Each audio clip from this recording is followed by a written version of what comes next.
Brandi Badgett, so good to have you on Creative Actually.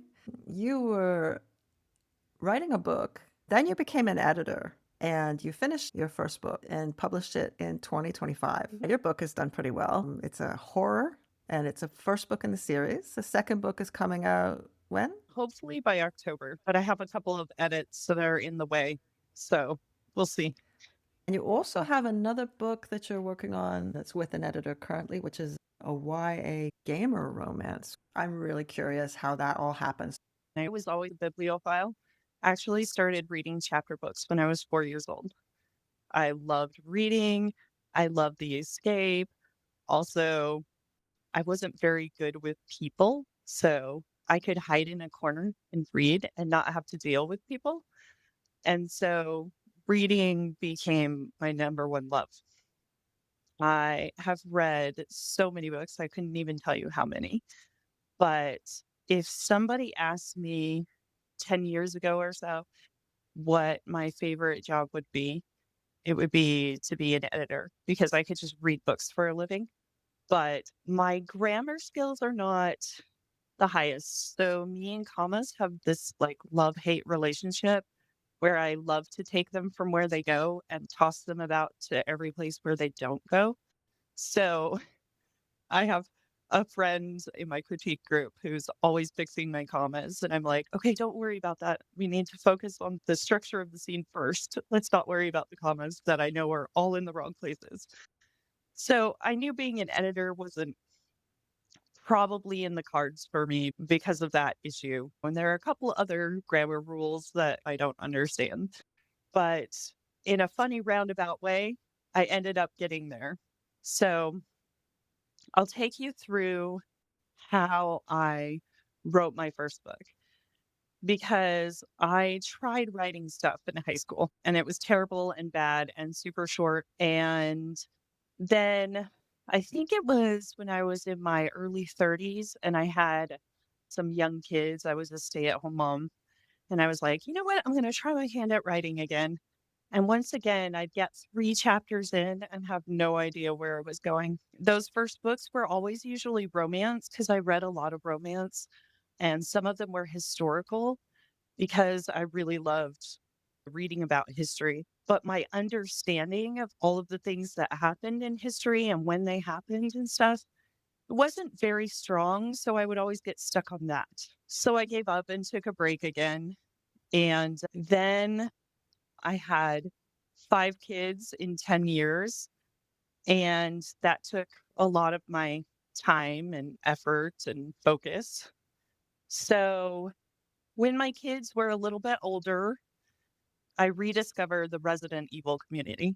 So, Resident Evil is a horror video game that I loved in high school, and me and my friends would play that and Final Fantasy. And I really love Resident Evil because I don't know, I'm drawn to dark things. So I rediscovered the community because they were getting hyped up because Resident Evil Village, the eighth game in the series, was coming out. And I got really excited about it. And I had my son play it for me because even though I really love the Resident Evil games, I'm really bad at playing them. The only one I've actually completed myself is Zero. That's the only one that I could actually get through, but I've really loved the YouTube gaming community too, where you can watch other people play because that's how I experience it now. My kids find it boring that I'm super excited about Resident Evil, but I got them to play through 8. So then in 2021, the Welcome to Raccoon City movie came out, and everybody was really hyped about that as well because previously we had the Wes Anderson movies, but there was a lot of like back and forth about whether they were good or not in the community. I own them all. I really liked the first one, like the second one. I watch all the others, but none of them are true, really good Resident Evil movies, except for the first one, I think. So we were really hyped for the Welcome to Raccoon City. It was going to be a reboot. The director talked about how much he was a fan of the games and how much he loved it. And it was good. I was really excited going into watching it. but then it didn't quite hit the expectations that everybody had for what a Resident Evil movie should be. And video game movies are hard like that. There have been very few that people have been like, yes, this is really like the gaming experience. That started off this whole conversation in the community of if I did it, I would do it like this. And I thought if I was writing a Resident Evil movie or a Resident Evil story, what would I do? And there began the first draft of Where Evil Resides, which you can see from the name is based off of Resident Evil. And it was hard. There were times that I got stuck and I was like, I have no idea what to write next. And so what I did was I would watch YouTube videos of people playing Resident Evil video games, particularly the Resident Evil Outbreak game. It would spark ideas. And so that first draft, it was a bit of a mess. It was very heavily reliant on Resident Evil stuff. It was fun though. And in about 5 or 6 weeks, I got about 50,000 words. And that proved to me that I could do it. Even if it was a mess, even if I had no idea what I was doing, when it comes to writing, it's a completely different experience. And I had no idea what I was doing, but I wrote anyways. And I just pushed through. It was this moment of, I can do this. I can write a book. I have the ability to do it. That led me to figuring out how to write a story. I started looking into story structure, and it was mostly online things I found first. I got led to Pro Writing Aid, which is a great tool for authors. And they had these amazing short weekend online writing seminar things. They would focus on a genre. I went to all of them. I went to the romance one. I went to the sci-fi one. I went to all of them. They didn't have a horror one until this last year. I actually went to that one too. That was fun. And one of the people that was presenting talked about this company called Fictionary.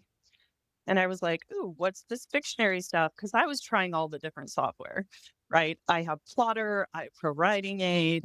I tried a bunch of other different things to see what I liked, what I didn't, what worked for me, what helped me. And there was Fictionary, and I think at the time it was a 2-week free trial or something like that. So I found Fictionary, and the people were really nice and the software was very interesting. So for me, I like a list and check off boxes. Yes, I did that. Yes, I did that. Yes, I did that. And that's exactly what Fictionary is. It has all these elements, and then you check off whether you've done them or not, and whether they're working or not. So I was like, "Ooh, I really like this software. This software is amazing." So that was right around the time they were starting the community that they have now. And so then there were other people that were in there, including Christina, who's the CEO of Fictionary. But then she also had somebody to run the community as well. She also had a couple of other presenters. There was Lucy Cook and Shane Miller. This is way back in the day when everything was just starting. And it was interesting because the writing community is hit or miss. I've met a lot of really nice people in the writing community, but I've also met some people that are very abrasive and think that there's only one way to do things. And some people that are not the nicest when it comes to critiquing or anything like that. Fictionary was very different because for Christina, the kindness was first and foremost, and it still is. For her, it's all about helping one another and being nice to one another and working off one another because people think about writing and they think it's this competition, right? I can sell more books than you. But in reality, it takes a good year to write a book, even for James Patterson or Lee Childs. I was watching a video of him recently, and he talked about how he only writes one book a year. I can read a book in a day, right? If it's a contemporary romance that's fairly short, I can read it in 3 hours. Like, that's not really competition then, is it? I can read over 300 books in a year. So how's that really competition?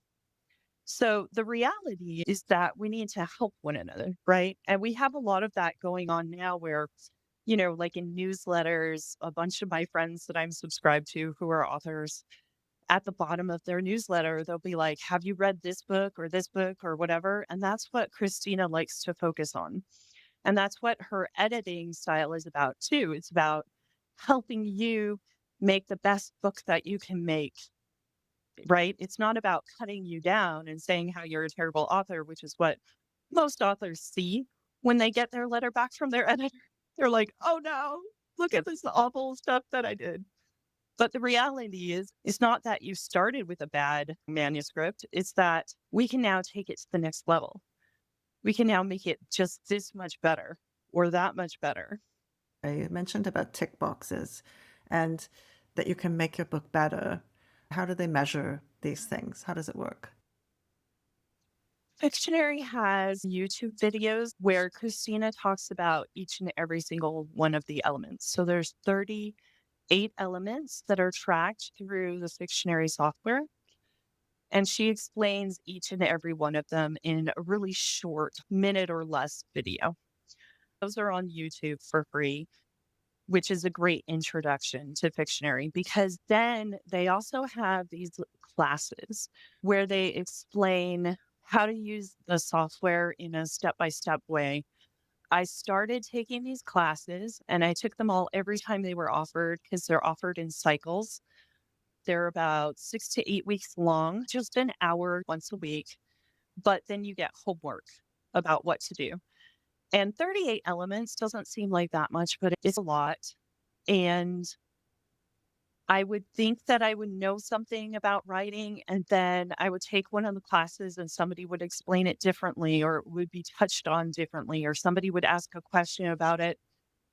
And I would be like, aha, I understand more about that element now. And so as I got deeper and deeper into this, learning about story, learning about structure, learning about these elements, there was an opportunity to get certification. So they also teach a certification class because it's first and foremost an editing company, even though they love to help authors. And so I decided to sign up. Not to become an editor necessarily, but to help me on my journey of being an author and of understanding story the best I could to make the best product I could. So I took the course and I discovered that using the software and understanding story structure was something that I really understood at a fairly deep level. And it was something that I enjoyed doing because to take the certification, you're given this manuscript that obviously has issues with it. And you have to find where those issues are. You have to look at it from a very objective point of view by using story theory to say why things aren't working. So it's not opinionated at all, right? It's not, I just didn't like this because that's not really helpful feedback for an author. So the other thing that Christina is very big about, particularly in the editing sense, is being actionable because that's kindness, right? So if you give that author actionable advice, then they can figure out how to fix it. If you have some ideas, it's nice to put a few of those in there of the way the author can fix it, but you're not saying this is the way you should fix it. You're just saying, here's some ideas to help you get started brainstorming of how you can fix this problem. So it's all about the reader experience, and we're trying to be kind to the reader. Editing is about being kind to the author, about being kind to the story, and about being kind to the reader. Christina asked me if I wanted to be an instructor. So apparently I did really well on my certification. So I became a Fictionary instructor in editing and revising before I even finished revising my own manuscript. Like I am still learning about story, right? I still read craft books. I love the ones that Christina comes out with every year or less. Always a different outlook on how to write, or maybe something genre specific. I like learning about the different genres because I've always been very widely read. I read everything nonfiction. I love true crime, like all the way through. Like I said, I love romance. I love science fiction. I love fantasy. I read it all. So learning about the different genres has made me a stronger editor as well, because a lot of editing is about understanding your genre expectations. So I actually fulfilled my dream of becoming an editor. It's just at the time that I had the dream of being an editor, I didn't know the difference between copy editing and structural or developmental editing. So my strengths lie in structural and developmental editing. And once I had that deep understanding, I was like, okay, I'm ready to go back and take a look at this book I wrote that's gone through at least 10 revisions already, but I didn't know what I was doing. So I'm going to take a look at it again.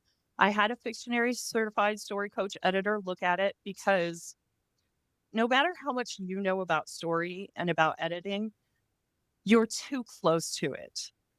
And the other thing too is you know too much about it. Like I have all of this knowledge in my head, written down places, but very little of it is in the story itself. You need to make sure that you're getting that good balance of there's enough there that the reader understands what's going on, but not too much. The only way to really get that and understand that is to have somebody objective who doesn't know the story take a look at it. So I hired a great developmental editor about my story structure. I didn't have any middles in my scenes. And I thought I understood what middles were. A middle is like this turning point that happens in your scene, but I didn't really understand middles. Like, could you give us an example of why it didn't work and what it needed to make it work? So I went to some more Fictionary classes. I reread the things that were on middles. I also did a deep dive of reading other craft books and asking other people about middles. And it turns out middles are more than just kind of a turning point. Middles are when the protagonist goes from reactive to proactive. They are also a moment when usually some new information comes to light or somebody comes in to help or hinder the character. The problem with middles is there's so many different ways to create that turning point that it can make it seem complicated, but it really gives depth and interest to your story. And so I discovered not only how important middles are, but how much detail there are to middles. I was just looking at the scene and saying, this is the thing that happens in the middle, but that doesn't necessarily make it a middle, if that makes sense. I went and looked and I'm like, okay, just because an apple rolls across the floor doesn't make this a middle. What is that apple doing in this scene? And how is it related to the goal of the scene? So, is that apple going to make the character trip and fall so that they can't do what they were supposed to do? Or is it going to be a tool that they end up using in order to do what they need to do? Or is it just there? Is it just something that's there? Because if it's just something that is there, then that's not a true middle. So it was a very enlightening experience for me. And the other thing that I discovered is if you have an issue with a certain element at the story level, then you're likely to have it at the scene level. What story level are you talking about? The greater story arc? In Fictionary, we focus on the 5 story arc scenes. And the reason why I like the Fictionary method of the 5 story arc scenes is it's fairly simple. So you'll find other writing methods with 14 points or 20 points or the hero's journey or whatever. And there are so many different things that need to happen. Some people call them beats, some people call them turning points. They have lots of different names. but 5 is the least that you can really get away with, and those 5 scenes are in all of the other versions that are out there. So, there's the inciting incident, there's plot point 1, there's the middle, there's plot point 2, and there's the climax, and that tells you a full story. The middle is usually the hardest. It's usually the one that everybody has a difficult time with. That's why we have mucked up middles or soggy middles or things like that, where people are like, I don't really know what to do in the middle. I know how my story starts, I know how it ends, but how do you keep that excitement and interest all throughout that middle? The other problem is that we generally talk about stories as having 3 acts, but that second act is twice as long as the first and the third. So it's technically 4 acts. So when you call 50% of your story a single act, it makes it hard to feel like you're keeping all of the tension and the conflict up in there, right? And you're keeping it exciting and interesting for your reader to keep their attention throughout that middle sag, like we talked about. So, one of the things that helps that, what some people call a tent pole, is the middle. Okay. That middle scene. And so that middle scene has a lot of weight it has to carry. That's why there's so many different ways that you can do a middle and make it strong. But one of the main things, probably the biggest thing that happens, is that the protagonist goes from reactive to proactive. Another thing we talk about in Fictionary is mirroring and how some of these scenes mirror one another, which means they look similar but different. They're opposite, but in a different way. The middle scene is also a mirroring scene, but it mirrors that first half of the story versus the second half of the story. And it's that point of going from I'm reacting to everything that's been happening to me up until this point, and now I really want this goal and I'm going to actively start pursuing that goal. Most writers are probably going to be thinking, it's 50% of the story. Should they be thinking about the middle of their book even more than the beginning and the end of the book? How should they be framing this when they're planning out their story?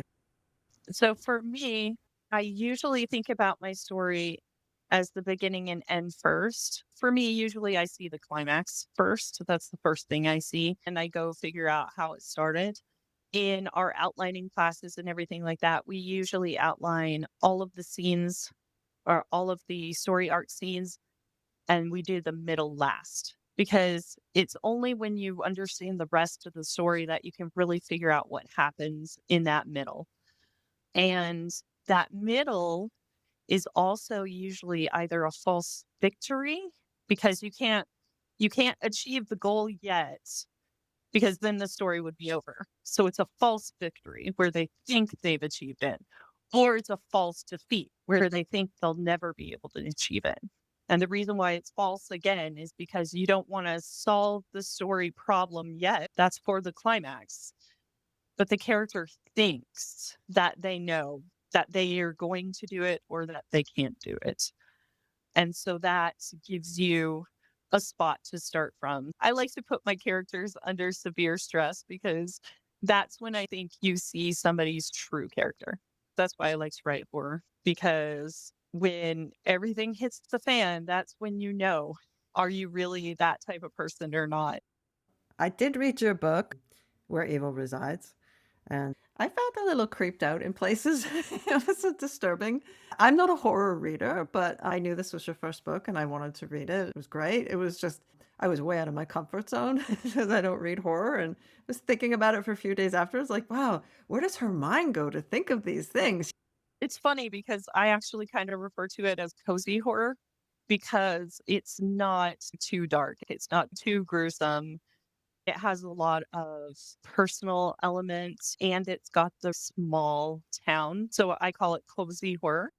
I'm probably oversensitive. I have to say, even watching Stranger Things, some of the stuff in there kind of squicks me out a bit. Yep. I mean, that's better than some of my other friends. They had to stop reading and then they read the end just so that they knew how it ended. There are definitely people out there who horror is not for, which is fine. And there are other people who are going to say that my story wasn't horrific enough So that's fine as well. Everybody has their levels. It's kind of like spice levels in romance, right? Where some people, they like just the hints at romance, and other people want to see everything, you know? And I'm more of a just the hints person when it comes to everything. When it comes to horror, when it comes to romance, for me is more about the experience of the character and the growth of the character. On the theme of middles, how did it go writing your YA gamer romance then? I still had it looked at by 2 different editors. One I hired and paid for because I had never written romance before. My adult horror stuff is very different, very actiony, a lot more like police kind of stuff going on and clues and stuff like that. And, this was very different. I also wrote it in first person versus third person, so that was an experience for me as well, because books generally tend to come more naturally to me in third person. I think it's because of my more, like, kind of observant brain, and writing in first person was hard because I had to be really deep into her and her emotions, but that's what YA is all about because it's about that coming of age. And that's also what romance is all about. It's very much like the character learning to accept certain things about themselves and creating a very strong connection with another person.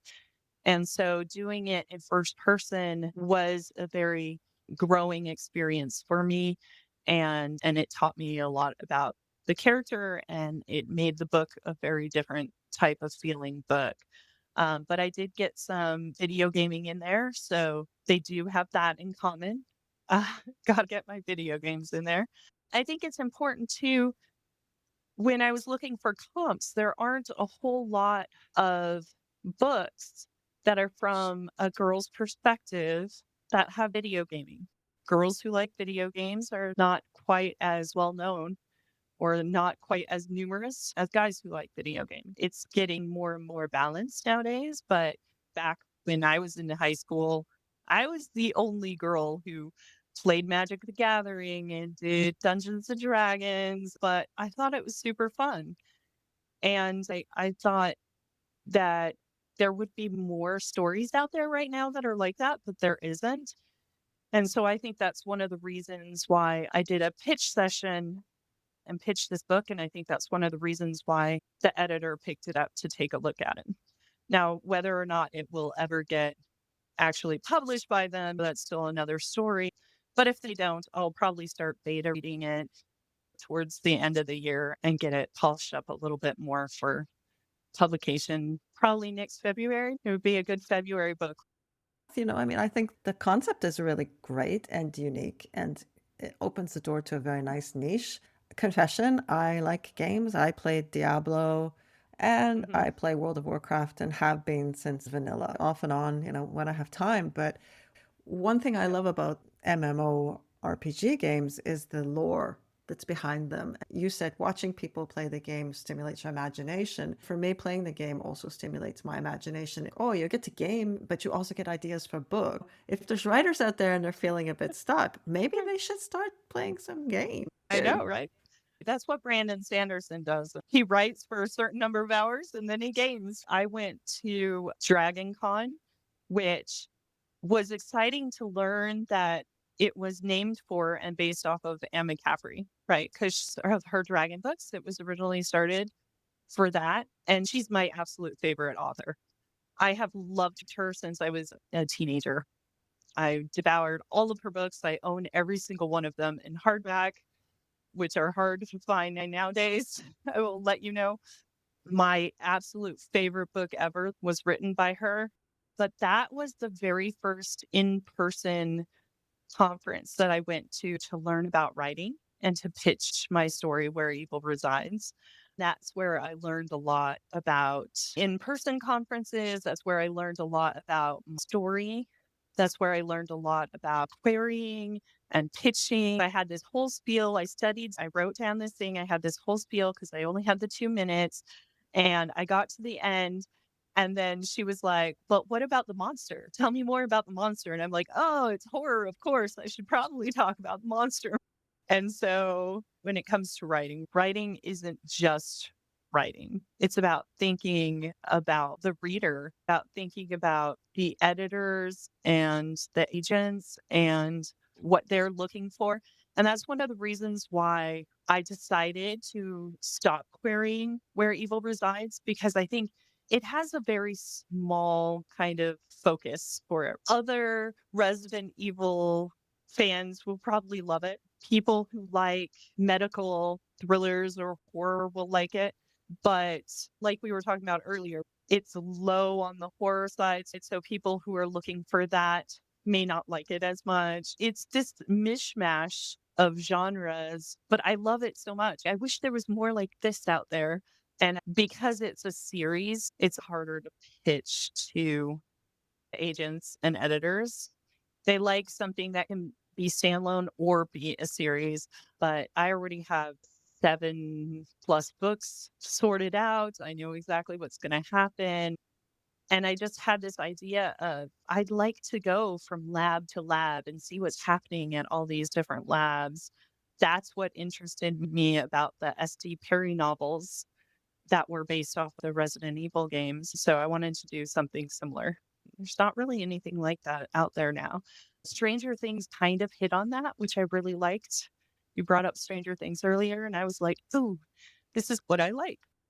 I just want to circle back to if there's no stories out there about things that you want to read, write that book. So that's what you did. And if editors and agents aren't going to pick it up, that doesn't mean that the book isn't good or it isn't marketable. It just means that the industry in general circles through trends. And Yep, sometimes you just land on the trend exactly when they are looking for it, yep, and then you're getting a six-figure deal and all sorts of nice things are happening. But if you write that book 10 years before it mhm, becomes a trend, nobody will even look at you. You may have written a fantastic book, and everybody's saying, not interested, good luck, not interested, good luck.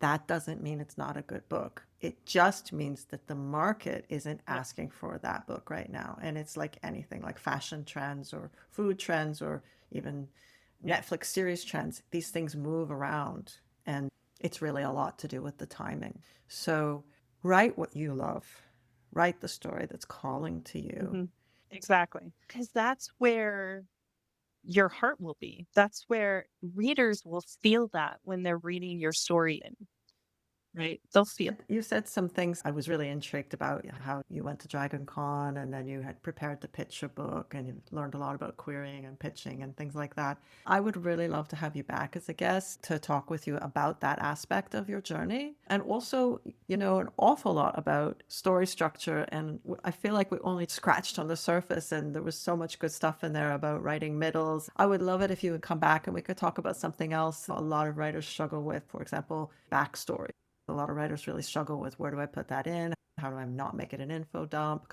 I do know you through Fictionary. I'm also in Fictionary as story coach editor. I know that you really know your stuff, having listened to you in your classes and myself. And so I'm really thrilled to have been able to have you here as a guest on Creative, actually. And I know my listeners are going to be probably having to listen to this more than once so that they can remember all the good stuff that you said.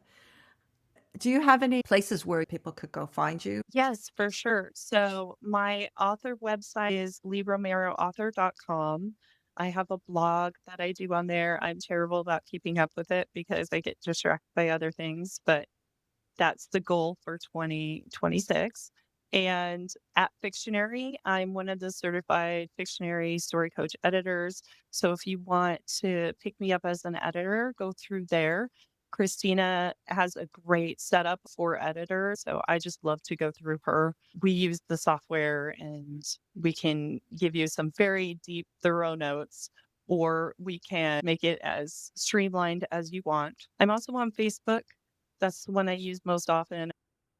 Thank you so much for your time today. It's been really nice to talk with you and hear about your journey and what to do about those mucky middles. Yeah, thanks for having me. I can't wait to come back.